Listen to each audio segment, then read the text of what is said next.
এই গরমে ঠান্ডা ঠান্ডা ডাবের পুডিং হলে কিন্তু খুব ভালো হবে, শরীরটা ঠান্ডা হয়ে যাবে। তো সেজন্য আমি এখন ডাবের পুডিং বানাবো। তো আমি 1 লিটার ডাবের পানি এখানে ছেঁকে নিলাম। আর তো ডাবের ভিতরে যে নরম নরম নারিকেলগুলো হয়, এগুলো কিন্তু একেবারে ঝোনা নারিকেল না, খুব নরম, সেগুলো পাতলা করে চিকন করে কেটে নিলাম।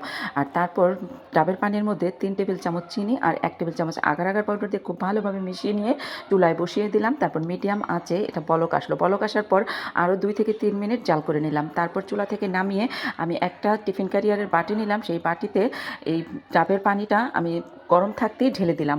আর তারপর যে নারকেলগুলো কেটে রাখলাম সেগুলো খুব সুন্দর করে ছড়িয়ে দিয়ে দিলাম। তারপরে আরও কিছু পানি রয়ে গেল, সেগুলো ছোটো ছোটো কাগজের যে কাপ আছে সেই কাপের মধ্যে আমি ঢেলে নিলাম। আর এর মধ্যেও তারপরে সেই কুচি করা নারকেলগুলো দিয়ে দিলাম।